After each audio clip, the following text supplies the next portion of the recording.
por venir a esta segunda sesión de Viernes Culturales, de este ciclo que hemos empezado. Y esta segunda sesión se la vamos a dedicar a la medicina y a la ciencia, en cierto sentido. Sí, en cierto sentido, a la ciencia. El tema que traemos hoy, que es un tema que, como se puede percibir por la asistencia y porque, bueno, por desgracia, en algún momento de nuestra vida, nosotros mismos, personas que queremos, se ven de alguna forma afectadas por este tipo de padecimientos, pues es un tema que nos puede interesar a todos conocer más de cerca, ¿no? El título es Oncología, presente y futuro. La oncología, como sabéis, es la disciplina dentro de la medicina que se encarga de estudiar lo que es la pérdida de orden dentro de todo organismo multicelular. Nosotros estamos compuestos por más de una célula, eso implica que tiene que haber un orden, y cuando ese orden se pierde, pues llega el cáncer. Y si no se trata a tiempo, normalmente el cuerpo tiene complicado luchar contra células que interpreta que no son extrañas, y que lleva a la muerte en muchos casos. Con lo cual, el pasado de la oncología era una, como dicen los ingleses, una lucha cuesta arriba. En el presente parece que está un poco más equilibrada, y como decíamos en la reseña que os enviamos, aunque parece que el futuro es prometedor, pues es nebuloso como todos los futuros. Y entonces, para hablarnos un poco de ese presente, de saber dónde estamos, y para hablarnos un poco de ese futuro, a dónde nos dirigimos en el campo de la oncología, que mejor que traer a un experto oncólogo, ¿no?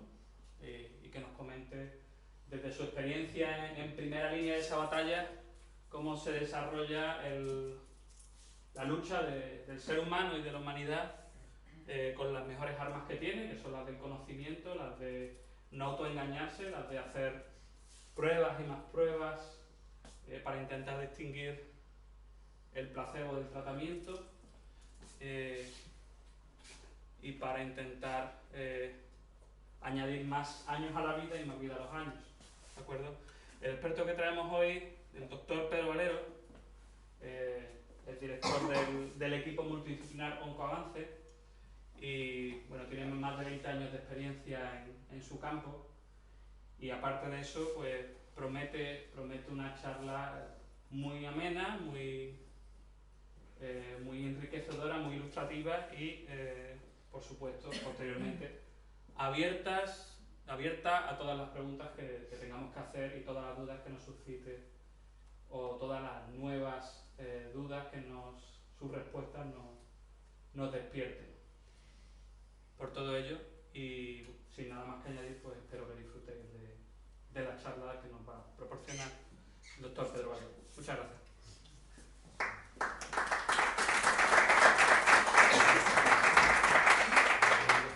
Bueno, muchas gracias a todos. Hablando a Javier Cartagena, que son los que me habéis metido en esto, junto con Agustín Escorihuela, que es mi compañero de avatares y de muchos ratos de filosofar. Y yo creo que por eso un poco ha salido esto, ¿no? Porque no solamente aquí no se trata de dar una charla de tipo científico, no, porque se trata de un poco de situarnos y exponer ideas y exponer reflexiones, ¿no? En ese sitio.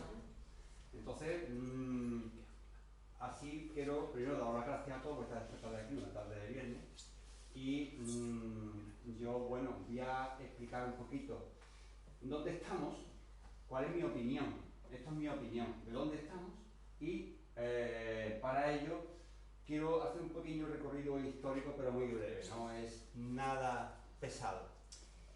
Cuando empieza a ver el desarrollo tecnológico, la base del desarrollo tecnológico empieza en el siglo XIX. Por supuesto, se monta sobre la base anterior, todo es sobre base y tal, y va creciendo, las investigaciones de uno influyen y de pronto ¡pum!, uno saca la idea y hace algo interesante, ¿no? Pero antes, atrás, ha habido mucha gente trabajando para que esa idea florezca. Entonces, en el siglo XIX hay un importante desarrollo sanitario, tecnológico sanitario. Por ejemplo, aparece la anestesia con gases, se descubre la anestesia con gases, que fue un descubrimiento tremendo porque antes era todo vivo.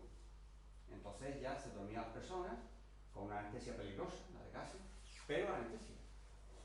Aparece la antisexia, Entonces se limpian las heridas con unos antisépticos y permite disminuir las infecciones. Y eso posibilita el inicio de la cirugía mayor. También aparecen los rayos X con Röntgen. Y los esposos Curie descubren el radio del polonio, que luego se aplicaría los rayos X a temas de diagnóstico y el radio del polonio se aplicaría a temas de tratamiento.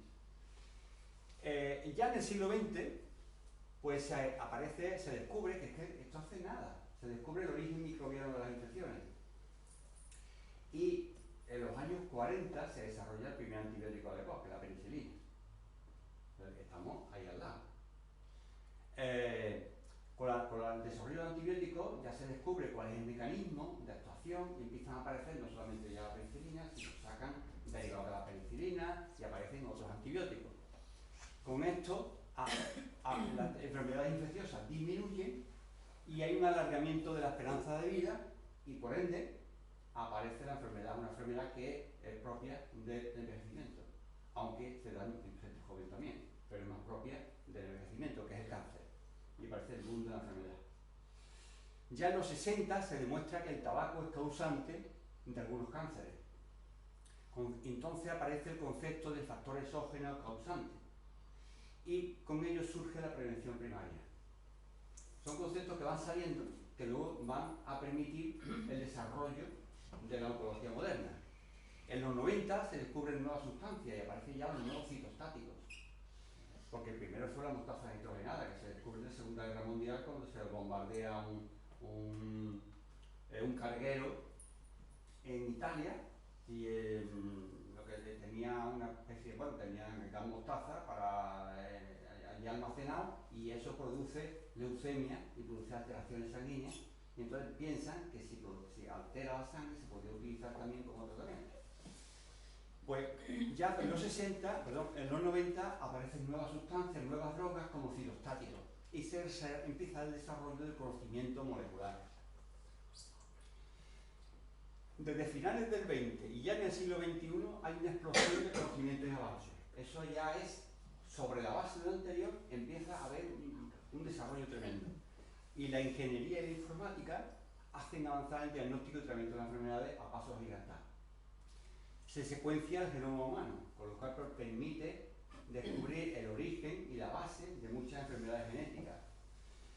Hay avances en biología molecular, como estamos ahora mismo. Y, por último, en los últimos años ya se descubren los mecanismos de bloqueo inmunitario de los tumores.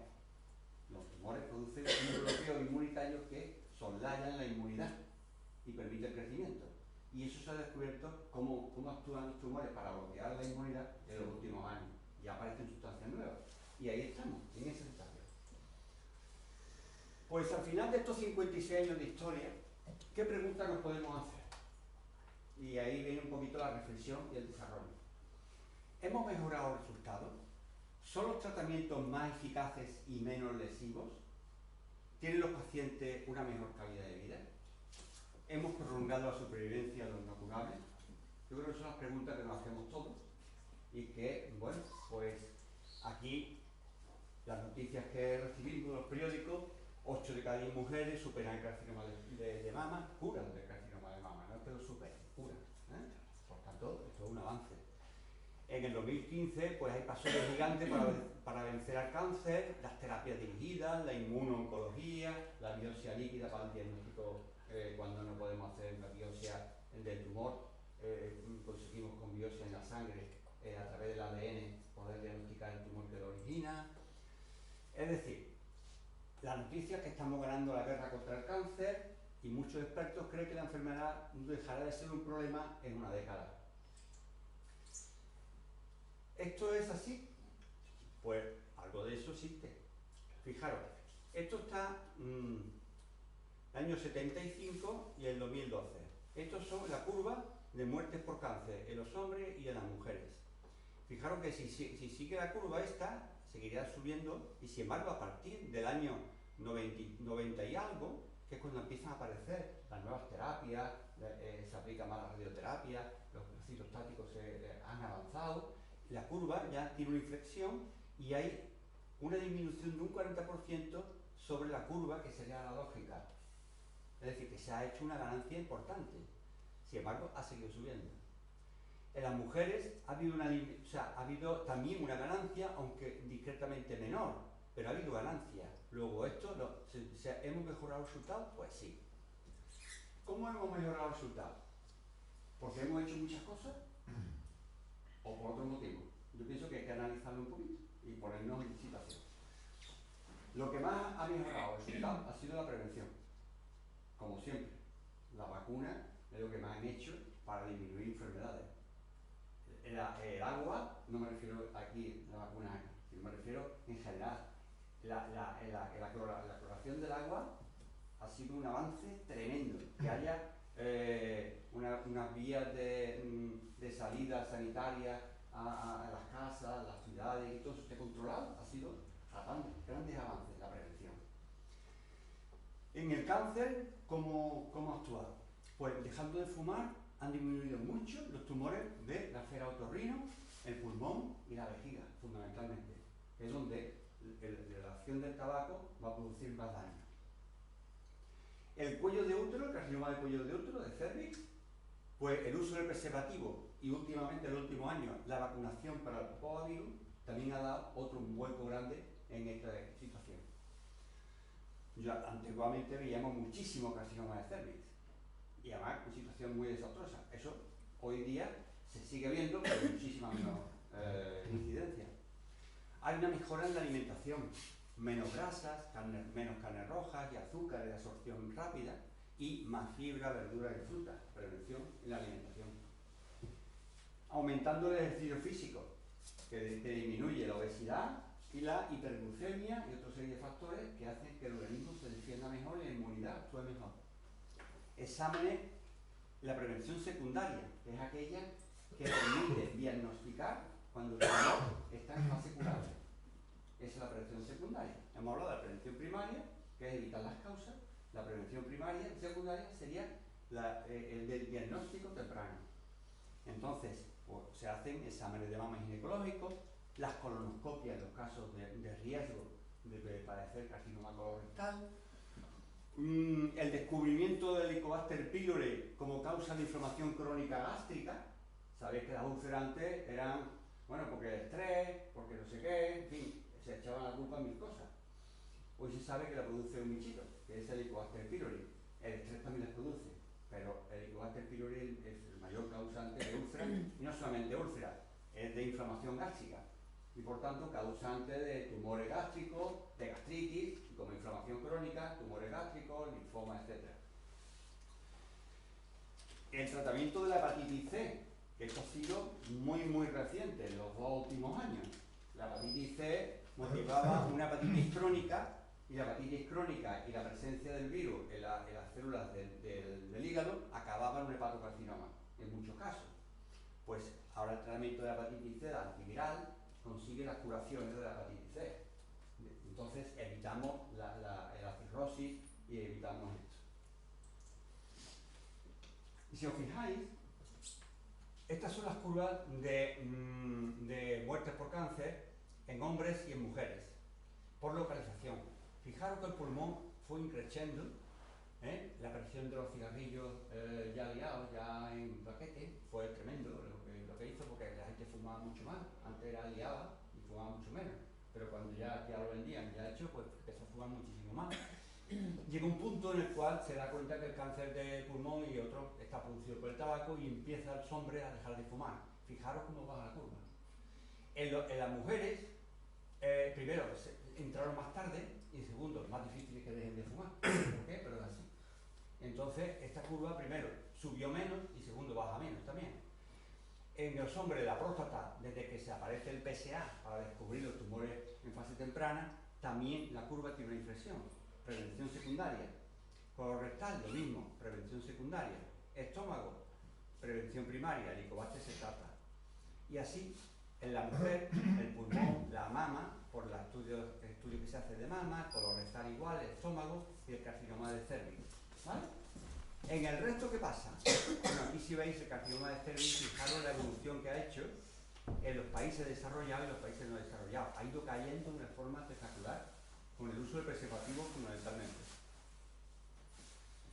Ahora bien, si miramos todas las localizaciones y vemos el conjunto de localizaciones, vemos que las curvas de muerte por cáncer subieron y empezaron a bajar.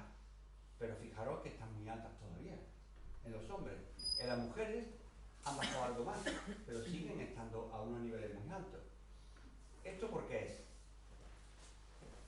Entonces podemos responder unas preguntas. ¿Hemos mejorado resultados? Sí, pero no lo suficiente. ¿Son los tratamientos más eficaces? Bueno, pues aquí creo yo que para explicar que los tratamientos son mucho más eficaces, una de las cosas que más ha influido ha sido el desarrollo de varias tecnologías. Y concretamente el desarrollo tecnológico, el desarrollo quirúrgico, el desarrollo de la radioterapia y el de la biología molecular. Esto ha contribuido enormemente a mejorar el tratamiento del cáncer. El desarrollo tecnológico ha sido fundamentalmente por la informática y por la ingeniería. Los nuevos procesadores de ordenadores dan una rapidez enorme al procesamiento de datos. Y esto permite, primero, que obtengamos una información mucho más compleja. Tú le metes mucha información y es capaz de dar resultados mucho más rápidamente. Segundo, los aparatos son movidos por los ordenadores. Entonces tú le metes una serie de parámetros y con una rapidez tremenda el aparato es capaz de adaptarse y dar el resultado que tú quieres, que antes es imposible, porque ahora mismo tú no eres capaz de generar una acción tan inmediata. Pero la ingeniería también ha mejorado mucho en los diagnósticos precisos, en la ecografía. La ecografía, ahora mismo los ecógrafos que hay con las nuevas sondas permiten distinguir unos tejidos de otros, dan diagnósticos sin hacer, no cruza radiación, no se puede hacer durante el embarazo, y dan unos diagnósticos francamente buenos, unas imágenes espectaculares. La digitalización de la imagen, esto es otro gran avance, porque permite, primero, tener unas imágenes, que no es una placa donde antes la veías, tienes que poner una lupa para verla, sino que ahora en una pantalla de alta resolución, esa imagen con un montón de píxeles, es capaz de tratarla, quitar lo que te estorba, destacar lo que quieres ver, cambiarle luego, ponerle, destacar blanco sobre negro sobre blanco. Tú puedes hacer maravillas con esa imagen y eso ayuda mucho a ver lo que tú quieres ver. Esto ha permitido el TAC. El TAC es un aparato de rayos X o un ordenador que trata esa imagen digitalizada y es capaz de darte una imagen corporal volumétrica. Es una maravilla ese avance, no nos damos cuenta, pero hace poco estábamos mirando por Escopia al Torres, radiando a la gente un montón y viendo muy poquito. Y ahora mismo, con un TAC, vemos estupendamente todos los órganos del cuerpo. La resonancia es una manera de ver que también ha sido muy interesante, porque la resonancia te permite distinguir la composición del tejido, no ya la morfología, sino la composición. Es decir, que dentro de un hígado, que tiene una composición parecida, tú, si hay una parte que tiene más agua o menos agua, o es más densa o menos densa, bueno, las densidades no, las densidades es que tengan composición distinta, sobre todo de agua, de hidrogeniones, va a resonar de forma distinta. Y tú puedes distinguir perfectamente un tejido con unas características del otro que está sano. Y eso es otro avance, otra manera de mirar el cuerpo con la radioterapia. La radioterapia ha mejorado mucho en los aceleradores de electrones y el desarrollo de los protones como tratamiento. Como veis, el desarrollo tecnológico ha contribuido mucho a la mejora. Por ejemplo, esto es un PET.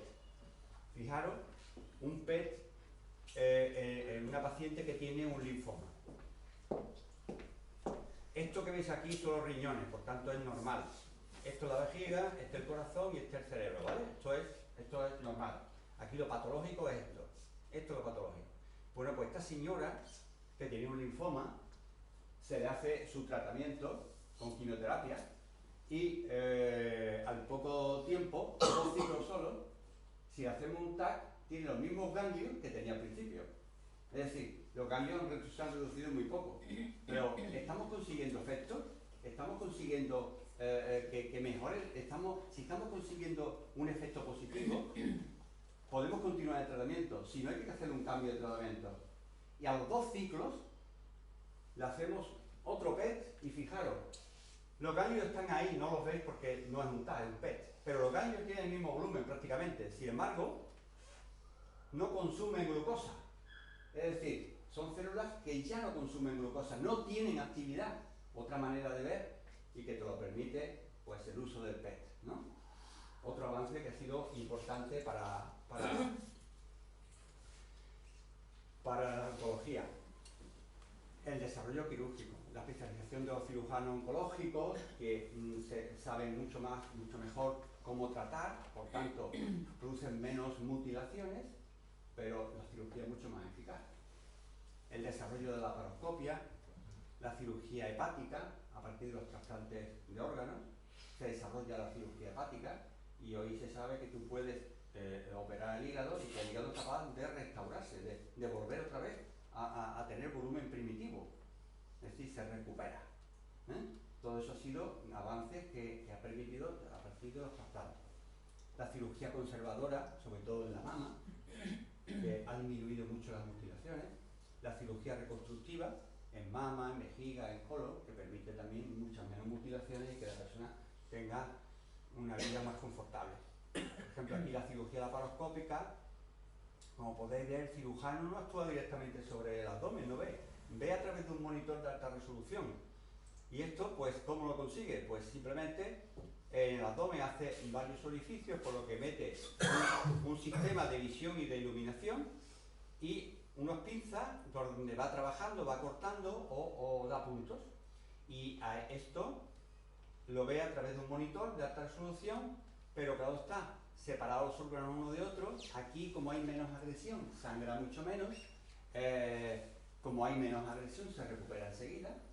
Y la cirugía prácticamente es la misma que consigue hacer lo mismo que si fuera una cirugía abierta. Otro avance importante. La cirugía reconstructiva de la mama. Fijaros, por ejemplo, esta mujer que le han hecho una cirugía segmentaria de un tumor que estaba en el cuadrante superexterno de la mama derecha y una cirugía de la sida. Como veréis, esa mama está prácticamente normal. Le han quitado el tumor y le han quitado los ganglios. La física, cuando se hace física aplicada a la medicina, también consigue avances importantes en radioterapia, radiofrecuencia y en el calor guiado por resonancia. Fijaros, esto sí que es un avance importante. Esto es un acelerador de electrones. Este acelerador de electrones, esos de los nuevos aceleradores de electrones, ya llevan años, pero quiero decir de las últimas generaciones de aceleradores de electrones. Como veis, tiene la cabeza emisora, que es esta, de electrones, una mesa externa, una mesa que se mete hacia allá, que por tanto permite el que esta cabeza esté libre y pueda girar y pueda hacer muchos movimientos. Y después tiene, como veremos ahora en este vídeo, que creo que es muy interesante para que comprendáis muchas cosas, porque hay ideas de que la radioterapia es muy lesiva. Hay la radioterapia antigua, que era el cobalto 60, que yo lo he vivido eso. Durante muchos años se daba cobalto 60. Pues era muy lesiva y producía mucho daño. Fijaros, por ejemplo, como una mesa se permite toda clase de movimiento, de adaptación, para tratar justo la zona que tú quieres tratar. La flexibilidad que tiene un aparato de este tipo. Esa cabeza rota y tiene, por un lado, un sistema de rayos X, de TAC, que posiciona perfectamente al paciente y ve los órganos internos, de tal manera que cuando emites esa radiación a través de esta cabeza, sabe exactamente qué zona tiene que estar radiando. Hay un ordenador que maneja estas multiláminas, ¿veis estas multiláminas? Para adaptarse perfectamente al tumor y no radiar zonas que son nobles que pueden ser afectadas. Fijaros aquí, por ejemplo, esto es un tumor que está al lado de la columna, al lado de la médula, al lado de los riñones. Pues se hace una planificación de tal manera que con un TAC volumétrico que va diciendo los volúmenes que tiene ese tumor, y el aparato busca dónde está el tumor para radiar justamente ese tumor no recibiendo esto el target, la zona diana que tiene que tratar, fijaros la médula ósea y los riñones, son los órganos de riesgo. Esto hay que evitarlo. Bueno, se hace una planificación, la planificación con un volumen que es el del tumor. Pues esa zona, el aparato es capaz de ajustarla buscando dónde está el tumor, él solo. Y una vez que lo tiene justamente situado y por tanto en el punto de mira, empieza a emitir la radiación. Aquí veis cómo al ser una radiación que es en un arco, va radiando aquí justamente ese centro que es el tumor, y la zona que tiene que respetar son los riñones aquí y la médula ósea, que es esta, pues la médula espinal, perdón.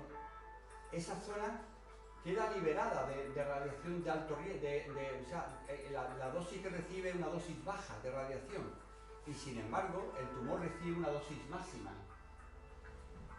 ¿Quién permite esto? Pues si antes se podía llegar, por ejemplo, a una dosis de 40 Grays, ahora se llega a 64 Grays. ¿Qué pasa con ello? Que consigue una radicalidad en el tratamiento, porque producen menos efectos secundarios. El órgano vecino, que es lo que te impedían dar la dosis completa previamente. Entonces, esto se ha modificado mucho, ha mejorado, ha cambiado, y es un avance tremendo, porque es un tipo de tratamiento que consigue radicalidad. No solamente la cirugía, hay otro tipo de tratamiento, como es este. Y yo quería traer ese vídeo para que vierais cómo, efectivamente, por ejemplo, aquí veis que aquí tenéis el corazón, este es el corazón, ¿no? Este de aquí. Y esto es un tumor que está cerca del corazón. Y aquí está, esta es la médula, aquí está la médula, ¿no? Final, ¿vale? Entonces, antiguamente era un campo que se metía por delante y otro campo por detrás, y radiaba la médula y radiaba el corazón para poder radiar el tumor. ¿Qué pasa? Que tú dabas mucha menos dosis porque no podías dar más, si no lo dejabas parapléjico, ¿vale? Entonces, ¿qué pasa ahora? Fijaros, esta zona caliente es la zona que recibe la máxima radiación. Sin embargo, la médula ósea y el corazón reciben muy poca. Eso permite dar mucha más dosis aquí y permite ser radical ahí. ¿Entendéis? En las zonas cervicales está la cabeza y estos los hombros, pues igual, si tú lo coges por distintos ángulos, consigues que las glándulas salivares no se afecten tanto y no le producen la falta de saliva, o el tiroides no lo radies tanto. Aquí tenéis un pulmón, imaginar una señora o un señor que tiene un EPOC y está gordo, que tiene dificultad respiratoria y no lo pueden operar de ese tumor que tiene en el pulmón. Ese tumor es operable, pero no lo pueden operar porque no le pueden quitar un trozo de pulmón, porque lo dejarían en insuficiencia respiratoria. Bueno, pues con los nuevos aparatos se consiguen dar una dosis letal al tumor, letal, en 4 o 5 sesiones. Esa dosis es a través de un arco que describe la cabeza que hemos hablado antes, de tal manera que ahí se centra sobre eso y recibe ahí una máxima radiación y una mínima en el pulmón de al lado. El paciente ni se entera, o sea, se incorpora a la vida sobre la marcha y es una dosis letal para el tumor. Otro avance, la radiofrecuencia. Hay zonas donde las metástasis no son operables, por lo que sea, un hígado que la metástasis está en una zona donde no se puede llegar, o hay una insuficiencia hepática y no se puede quitar un trozo grande de hígado porque lo deja en insuficiencia. Pues una de las maneras que hay de tratar selectivamente una metástasis no operable es introduciendo una aguja hueca, y a través de la aguja hueca metes una especie de una sonda, y esa sonda se abre luego como si fuera una botella de pesca calamares, no sé si habéis. Bueno, se abre y ocupa un volumen. Ese volumen viene determinado por el volumen que tiene la metástasis. Hay sondas de distinto tipo. Bueno, pues coges el volumen de la metástasis y con calor coagulas el tejido. Al coagular el tejido, estás matando la célula y no hay resistencia, muere, ¿vale? Entonces, fijaros, aquí os pongo una curva en donde si las metástasis no son no operables, son tratadas solo con quimioterapia, pues al final todos los pacientes acaban falleciendo. Sin embargo, si tú esa metástasis no operable las tratas con radiofrecuencia, eres capaz de curar un porcentaje. O sea, otro avance. Otro avance. El calor guiado por resonancia. El calor, tú puedes conseguir la cirugía ultrasónica, que no es cirugía, es desde una fuente externa de calor ultrasónico, que tú lo focalizas, como si fuera una lupa, lo focalizas sobre una zona, y un tumor que hay aquí, tú lo divides en células pequeñitas, en celdillas pequeñitas, y vas dándole calor hasta conseguir la coagulación de esto. Por ejemplo, en una mama, pues hay un tumor de mama, pues tú localizas el tumor con resonancia, que distingue perfectamente la mama normal de la mama afecta, mama tumoral, y una vez que has distinguido, tú señalas el campo y diriges el calor, va quemando distintas zonas hasta coagular todo. Aquí, por ejemplo, tenéis una mama con un tumor, esto es una resonancia de mama, pues eso tiene una visión distinta a lo que es una mamografía. Y si con este tipo de actuación, aquí, ¿veis? Focalizas sobre esto y fijaros, inmediatamente se produce una coagulación de esa zona y el tumor queda todo extirpado, como si fuera extirpado. Y no ha hecho cirugía, no la has tocado. En una metástasis ósea, por ejemplo aquí de pelvis, pues igual te encuentras con que esta metástasis que estaba aquí, a lo mejor una metástasis única de un tumor, única, pues con calor la destruye y al cabo de 3 meses te encuentras con que ya está recalcificando. Esto aquí nosotros participamos en este estudio se investigó también en Sevilla y concretamente en Europa hubo 17 sitios y aquí con CEMEDI nosotros estuvimos trabajando con ellos y colaboramos en el desarrollo de este aparato de General Electric. Entonces, otra vez volviendo un poquito, ¿hemos mejorado el resultado? Sí, pero no lo suficiente. ¿Los tratamientos son más eficaces y menos lesivos? Sí, para los tumores localizados no metastásicos. Tumores localizados no metastásicos. ¿Los pacientes tienen mejor calidad de vida? Francamente sí. Hemos mejorado bastante la calidad de vida con los avances que se han conseguido. Pero ¿hemos prolongado la supervivencia de los no curables? Ahí es donde está el problema. Hemos prolongado la supervivencia, pero nos queda mucho por avanzar. ¿Dónde está el problema? Oye, si queréis me paráis y comentamos, ¿eh? O sea que no, todo si no es un poquito... Muy bien. ¿Queréis algo o no? Bueno, sabéis que una célula está afectada por multitud, a lo largo de la vida de una célula, pues la afectan multitud hay multitud de agresiones.